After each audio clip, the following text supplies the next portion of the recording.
यदा यदा हि धर्मस्य ग्लानिर्भवति भारत अभ्युत्थानमधर्मस्य तदात्मानं सृजाम्यहम् यदा यदा हि धर्मस्य ग्लानिर्भवति भारत अभ्युत्थानमधर्मस्य तदात्मानं सृजाम्यहम्।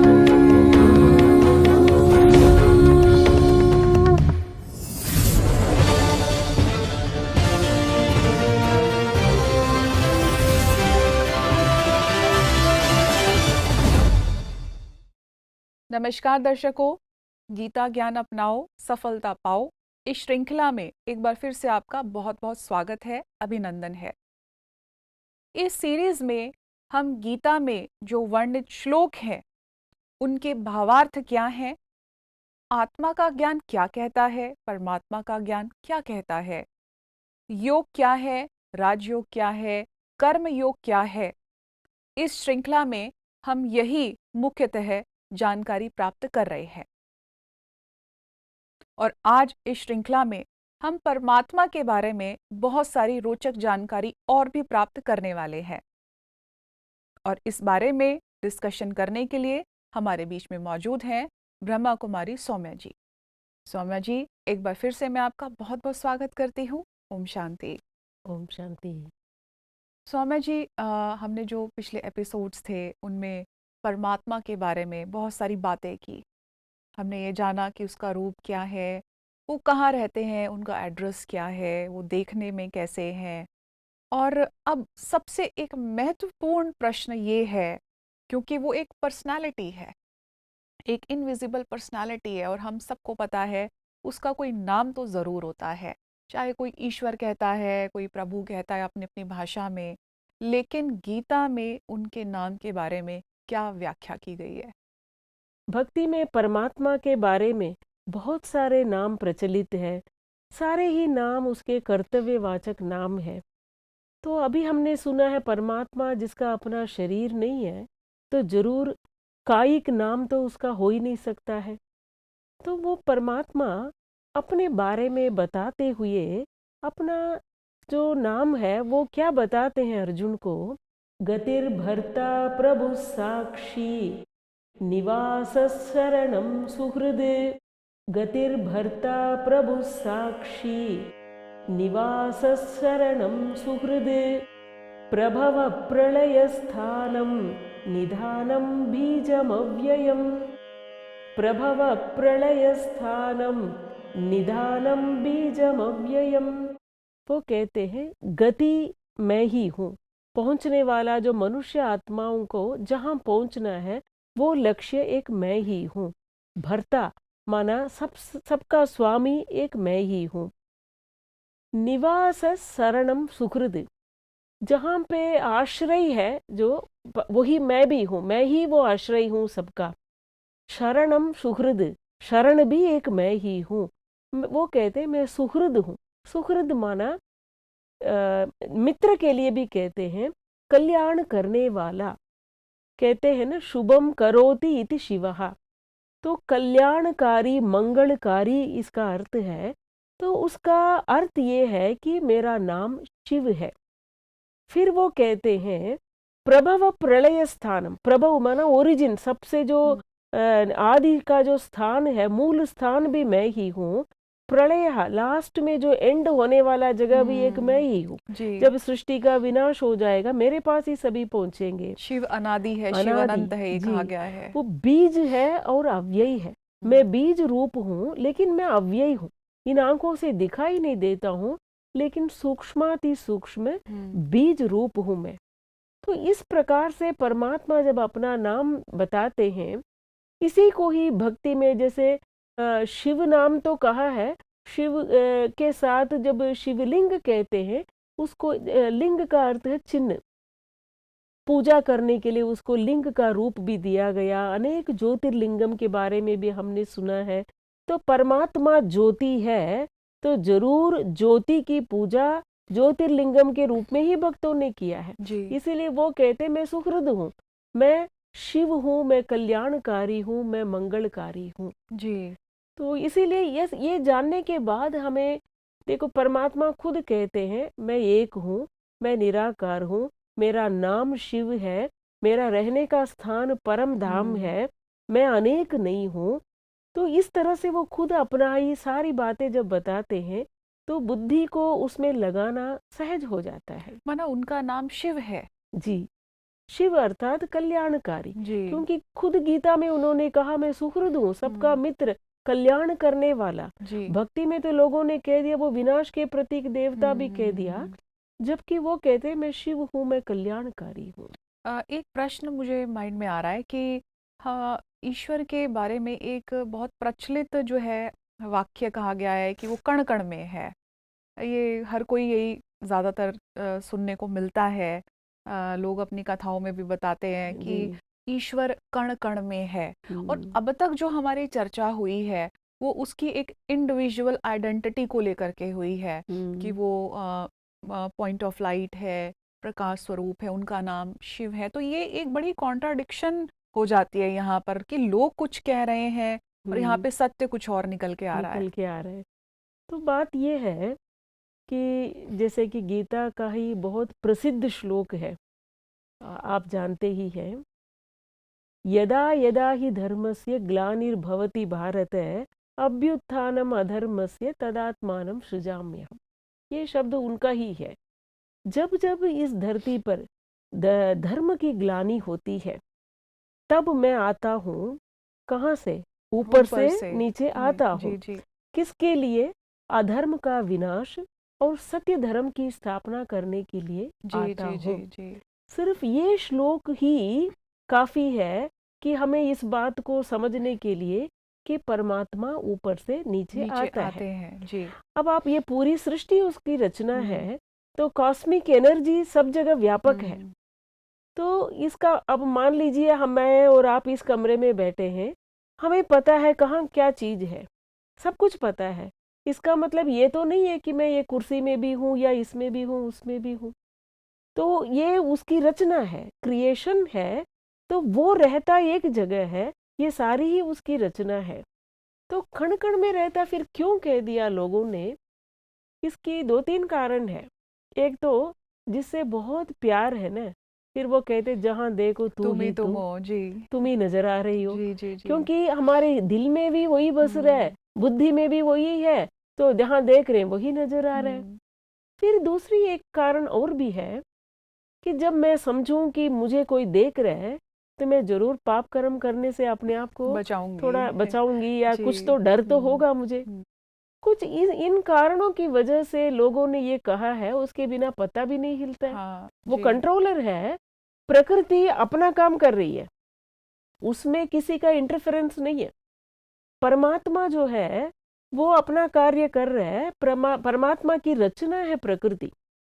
अब वो उसकी जो ग्रेटनेस है, गीता में एक विभूति योग है, वो परमात्मा बहुत महान है, उसकी श्रेष्ठता को बताने के लिए उसमें पूरा अध्याय में ये लिखा है, हाथियों में मैं ऐरावत हूँ, घोड़े में मैं ये हूँ, और पेड़ में मैं अश्वत्थ पेड़ हूँ, पीपल के पेड़ में मैं रहता हूँ, और जो भी चीजें हैं, देव ऋषि में मैं नारद हूँ, महर्षि में मैं भृगु हूँ। अब इसका मतलब एक हाथी में, ऐरावत हाथी में है तो दूसरे हाथी में नहीं है। जी बिल्कुल। एक में है तो दूसरे में नहीं है। अब एक पेड़ में है दूसरे पेड़ में नहीं है।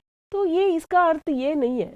इसका अर्थ ये है कि वही उसकी महिमा, highest of the highest, greatest of the greatest, उसकी ग्रेटनेस को बताने के लिए, उसको जताने के लिए लोगों ने ये महिमा की है। वो कण कण में रहता है, जबकि वो ऊपर से, अवतरण शब्द ही यही कहता है, वो ऊपर से नीचे आता है। जी। अगर मान लीजिए एक सेकंड के लिए, अगर परमात्मा पहले से यहाँ ही मौजूद है तो क्या ये सृष्टि की हालत ऐसे होता है? हाँ, फिर तो उसको पुकारने की बात ही नहीं होती, फिर तो भक्त और भगवान का रिलेशन ही नहीं होता। क्यों हुई है? इतना गिरावट, चरित्रों की गिरावट, दुख अशांति क्यों बढ़ा? तो जरूर वो ऊपर बैठा है। मनुष्य आत्माएं अपनी कर्म कर रही है, उस वजह से दुख भी भोग रही है, लेकिन वो ऊपर से समय पर, अपने समय पर नीचे आता है। एक चीज़ और यहाँ पे आती है कि हम आत्मा की बात कर रहे हैं, परमात्मा की बात कर रहे हैं, पर दोनों का फिर आपस में संबंध क्या है फिर? जैसे अभी हमने कहा, परमात्मा के साथ संबंध क्या है, इसको जब हम जान लेंगे ना, फिर इसका उत्तर हमें खुद मिल जाएगा। तो अर्जुन जब परमात्मा को देखता है, उसके विश्वरूप दर्शन वो दिखाते हैं, तब वो कहते हैं, पितासि लोकस्य चराचरस्य त्वमश्च पूज्यश्च गुरुर्गरीयान् न त्वत्समोऽस्त्यभ्यधिकः कुतोऽन्यः लोकत्रयेभ्य परमं मनः। तो अर्जुन कहता है, सबसे पहले जब उसका विश्वरूप का दर्शन देखता है, उसके अंदर से आवाज निकलता है, तुम मेरे पिता हो। पूरी चराचर, पूरे जो ब्रह्मांड है, इसके आप पिता हो। और त्वमश्च पूज्यश्च गुरुर्गरीयान, आप ही पूजनीय हो ये सृष्टि का। और गुरुर्गरीयान, बहुत ही ऊंच हो, और आप मेरे गुरु भी हो। पिता का संबंध तो उसके अंदर से निकला, बिल्कुल, तो बिल्कुल। गुरु भी कहा। वो मेरे पिता है, तो हम उसके क्या हो गए? संतान हुए। बच्चे हो गए, जी। ईश्वरीय संतान हो गए। हम्म, तो जरूर कहीं ना कहीं आत्मा को परमात्मा कहना यहाँ से ही गलत समझ में आ जाता है। हाँ, कई बार कहते हैं आत्मा ही परमात्मा है, हाँ, लेकिन फिर ये भी कहता है हाँ, कि तुम्हारे समान न त्वत्समः, आपके तुल्य ऊंच या श्रेष्ठ इस दुनिया में कोई है ही नहीं। हम्म, तो इसका मतलब वो ऊंच है, हम नीच नहीं है, लेकिन हम उसके संतान है। जी, तो इसीलिए आत्माएं अनेक है, धर्म पिताएं भी अनेक है, देव आत्माएं भी अनेक है, लेकिन लेकिन परम परमात्मा पिता एक तो है। एक ही जी, है। जी, बिल्कुल। तो वो मेरा पिता, हम उसके हम्म, बच्चे। तो आत्मा को परमात्मा कहना, क्योंकि आत्माएं पापों से मुक्त होने के लिए उसको याद तो कर जी, रही है, जी, तो जरूर पापों से मुक्त करने वाला पाप थोड़ी करेगा, तो जरूर जी। वो इस साइकिल से अलग होता है। ये तो बहुत बड़ी सुंदर बात है कि एक पिता का और संतान का हमारे बीच में एक संबंध है। तो यहाँ से तो ये बात क्लियर हो जाती है कि वो कण कण में तो हो ही नहीं सकता है, क्योंकि क्या पिता सर्वव्यापी थोड़ा ही होगा, वो कण जी कण में पिता तो नहीं हो सकता है। तो लॉजिकल सी बात इसमें नज़र आ रही है। जैसे कि हमने अभी चर्चा भी की है, आपने जैसे वो श्लोक उच्चारित किया कि यदा यदा ही धर्मस्य ग्लानिर्भवति भारत, कि वो जो है धर्म स्थापना के लिए ऊपर से नीचे आते हैं। और हमने पिछले एपिसोड्स में ये सुना था कि वो अजन्मा है। अब यहाँ से ये प्रश्न आता है कि वो जन्म भी नहीं लेता है, और जहाँ लोग उसको पूरी पृथ्वी पर पुकार रहे हैं कि हे प्रभु आप आइए और हमारे दुखों को खत्म कीजिए, हम बच्चे आपको कब से युगों युगों से पुकार रहे हैं, ऐसा हम अपने जो है अपने गीतों के माध्यम से उसका आह्वान करते हैं। तो यहाँ पर अब ये आता है कि वो आते हैं, तो फिर कैसे आते हैं? क्योंकि पीछे तो ये कहा गया कि वो अजन्मा है। अब नीचे उसे बुलाया जा रहा है, ऊपर से नीचे यहाँ बुलाया जा रहा है, तो अब वो आएंगे कैसे और वो आके करेंगे क्या? अच्छा प्रश्न है, क्योंकि जब तक इसका उत्तर नहीं समझ में आता है, फिर हम परमात्मा को याद भी नहीं कर सकते। जी, भगवान खुद कहते हैं कि मैं प्रकृति के अधीन नहीं होता हूँ। वो अधिपति है हर चीज का, सृष्टि का ही रचयिता है, तो जी, जी, प्रकृति का भी वो प्रकृति का, रचयिता है। बिल्कुल। अब मनुष्य आत्माएं जो है, इस देह रूपी पिंजड़े में बंध जाते हैं। एक बार आ गया तो वो इसके अंदर है, वो स्वतंत्र नहीं है, तो वो अपनी मर्जी से बाहर भी नहीं निकल सकते जी, इससे। बिल्कुल। तो इसीलिए वो कहते हैं, जब इस सृष्टि पर धर्म ग्लानि होती है, देखिए आप, धर्म ग्लानि का समय है, क्योंकि आप देख रहे हैं जितने भी लड़ाई झगड़ा हिंसा सब गॉड के नाम से हो रहे हैं, जी, और जबकि किसी भी धर्म में हिंसा नहीं कही है। हम्म, तो ऐसे समय पर वो आते हैं, तो वो आते कैसे हैं? दो तीन बातें वो बताते हैं। प्रकृतिम स्वामवष्टभ्य विसृजामि पुनः पुनः। फिर वो कहते हैं, जन्म कर्म च मे दिव्यम, मेरा जन्म भी दिव्य है, तो कर्म भी दिव्य है। तो जन्म हम और आपकी तरह नहीं है उसका, हम तो माँ के योनि से, गर्भ से जन्म लेते हैं। जी, तो जरूर जन्म कर्म च में दिव्यम, माना जरूर उसका जो आने का जो स्टाइल है वो अलग ही होगा, अलग है। आकर के वो जो कर्म करेगा वो अलग होगा। वो कहते हैं प्रकृति को वश करके मैं आता हूँ। जो प्रकृति स्वतंत्र नहीं है उसको मैं वश करता हूँ। अब परमात्मा आकर के ज्ञान दे तो जरूर वो जन्म तो नहीं ले सकते हैं, लेकिन शरीर के द्वारा ही वो ज्ञान देते हैं। इसीलिए वो कहते हैं विसृजामि पुनः पुनः। पुनः पुनः माना एक जगह बहुत सुंदर भी लिखा है कल्पक्षये।